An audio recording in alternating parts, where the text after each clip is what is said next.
The president of the largest economy in Africa is telling foreign investors that if the courts, in a legal ruling in his own nation, remove him from office because he failed to meet the conditions set by his nation to become president, there will be anarchy and chaos. In essence, if he is allowed to break the law and remain in office in contravention of the legal rules of his nation against the oath of office he took, there will be no chaos and anarchy.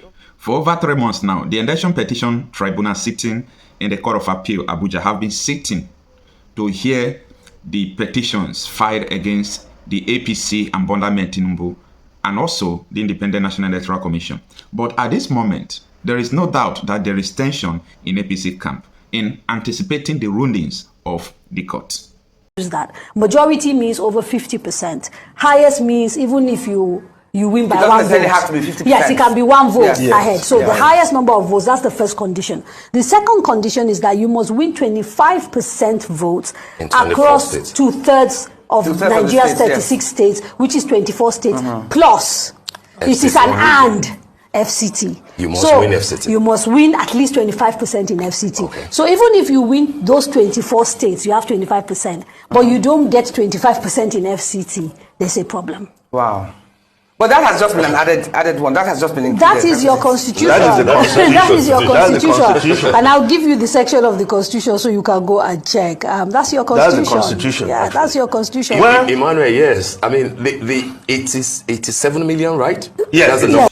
Immediately after the presidential election, it was a senior advocate of Nigeria, Mike Ozekome, and one of the PDP's nego team raised this dust of 25%. If you could remember, this is the moment that he raised this controversial dust. It is clear from the provisions of the Constitution, if you check sections 132 to 134, that the winner of the presidential election must not only win plurality of the votes, that is the most number of votes, he must also win 25% in each of at least 2/3 of the Nigerian states and the Federal Capital Territory. What does that mean? You must get 25% in 24 states and the Federal Capital Territory. Asiwaju Bola Ahmed Tinubu did not score 25% in FCT. So many people were surprised when this issue of 25% Abuja was raised by a senior advocate of Nigeria. And it raises concern, even though the APC and other people knows that it was mandatory, but they were not expecting it from a senior advocate of Nigeria. Day before yesterday, it might interest you to listen on how Rufai Oseni of Arise Television reacted. But you, Rufai, I'll take, people became lawyers on Twitter yesterday, giving their own different interpretation. Dr. Bati, I heard your interpretation this morning. Rufai. For me, it is the court, the Presidential Election Tribunal, that will rule on the interpretation of the 25%. Yes. Whatever they come out with, for or against, I don't think interpretation of the laws of the country will cause any anarchy. Absolutely not. Fanning the embers and everything. I know that statement was from the depositions of his lawyer, President Tinubu's lawyer, Wole Olanipekun, because they are having their final depositions in before they make a judgment on it. It is for him to make his case. You can say he was making his case while he was arguing, but it is the court that will rule. And whatever the court rule, there's not going to be anarchy. I've heard a lot of people argue and said, oh, yes, the court of public opinion and all of that, it reads the body and temperature of the nation. The law is the law. If it rules for or against, the law will reign supreme. And it's not happened before, blah, blah, blah, blah, blah, blah, blah. Those are just conversations. Because it is still the courts that will rule. All we can call on the judiciary to do is to stand tall. Across board. Yes, opinions are divided for and against and all of that. But we need to be able to build a country where the rule of law will stand tall. Because we don't do it for ourselves. We also do it for the way other countries see us. And when they see we have a weak judiciary system, what happens is that investors will not want to come. So the judiciary should also know that they are not only ruling based on the law now, they are also ruling based on what will become the outlook of Nigeria. So they will be the one to determine this 25%. We've never had a time where we've tested it. People can only make other inferences, like, they've cited a part of the constitution that says, treat it as long as though it's this, it's that, and all of that. You can have all the legal jargons. But it is when the court rules, conjunctively or disjunctively, you can look at the narrative. All we should now do is not to heat up the polity. Let us wait for the court to rule. And let's also forget, after the court rules, there's also a Supreme Court there. Yes, absolutely. After this judgment, let us remember the fact that Nigeria will continue to exist. And Nigeria will continue to grow. But the question is, how do we see ourselves after things like this? That's what matters the most. Yes. And in building a country, it is a collective work. Right. Albeit the British coupled this country together in 1914. They started the process in 1906 after coupling the Lagos colony and the Southern Protectorate. And 1914 they add the Northern Protectorate to it. You can say all of that. But the truth has to be said, Nigeria will continue to move. Absolutely. After this judgment, after the consequence of this judgment. Yeah. But all we should do is try as much as possible to deepen the rule of law and make fairness and justice be the order of the day. The court will rule based on the evidence in front of it, and it's already making its decisions. When it makes it, Nigerians will know. All right, Dr. Bata, I'd like your interpretation. My take is that the just concluded election was poorly done, poorly handled, obviously manipulated, obviously compromised. There's no question about that. That the Electoral Act of 2022 makes it clear in several sections that you must upload results from the polling units. And there are about 127,974 polling units in Nigeria.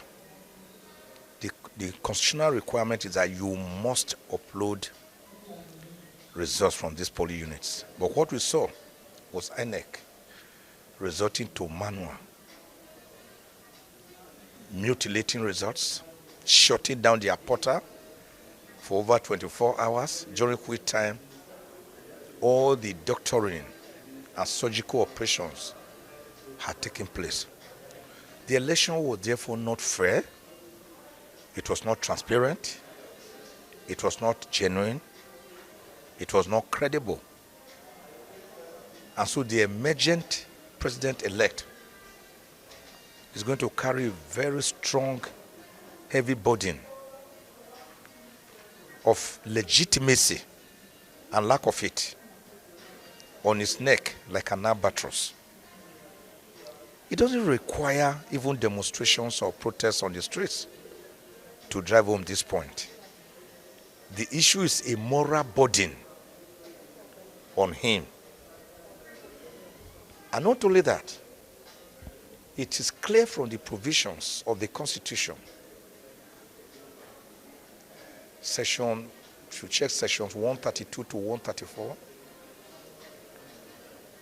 that the winner of the presidential election must not only win plurality of the votes, that is the most number of votes, he must also win 25% in each of at least 2/3 of the Nigerian states and the Federal Capital Territory. What does that mean?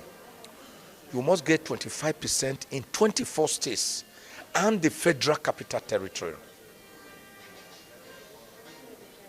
Asiwaju Bola Ahmed Tinubu did not score 25% in FCT. Well, I do not know, but even if he scored in 24 without scoring 25% in FCT, he could not and he should not have been declared president-elect, as INEC wrongly did. So all these are matters that must and will be challenged at the tribunals. From INEC, nothing positive can be expected from the present INEC as it is presently constituted. Nothing. For the judiciary, my advice to it is that in deciding this case, it must look critically at the justice of the matter not at technicalities. It must look at the wishes of the Nigerian people as expressed through the polls, not technicality. I do not want a judiciary. I have already said many times that Nigeria does not operate democracy, which was a word coined or defined by Abraham Lincoln, a former American president, on the 19th of November, 1863, that we do not operate democracy, but we operate many crises which are not demo. One of them, I said, is judocracy. Judocracy is a warped, corrupted form of democracy in which a president or a governor is put up through a fundamentally flawed process which did not represent the will of the people, and then it goes, the people quarrel and they go before the judiciary, and the judiciary midwives, incubates and delivers a president or a governor or a senator for the people, probably against the wish of the people. I call it judocracy. I've also extracted and formulated what you call electionocracy. Electionocracy is another crazy by which Nigerians every 4 years go through the rituals of going for elections or selection, like has just happened, and I will say continue on the 11th. And after that, the governor or president uses the first 1 year studying the system, going around to thank the people. The second year to do 1 or 2 little things, including roads that will be washed up after the first rainfall. Then starts from the 3rd year for campaigning secretly, and from the 4th year from openly campaigning. So democracy dividends would not have come to the people. Then executocracy is that when that president or governor now comes to office, instead of making laws for the peace, order, and good government of Nigeria, as is provided for in Section 5 of the Constitution, he goes about terrorizing other arms of government, impoverishing the people, enthroning corruption, insecurity, and economic deficiency. That is executocracy. Then finally we have legislatocracy, which is another crazy, by which the legislature, rather than make laws for the order, good governance, and peace of Nigeria, they make laws for their pockets. They padlock budgets. They use their oversight functions to blackmail members of the executive, to padlock budgets so that they can have their own. And then they give them what you call constituency projects, which are monies they put in their pockets, never for their constituency. By the way, what is the business of a lawmaker with attracting constituency projects for his people? That's the job of the executive. A lawmaker is to make laws.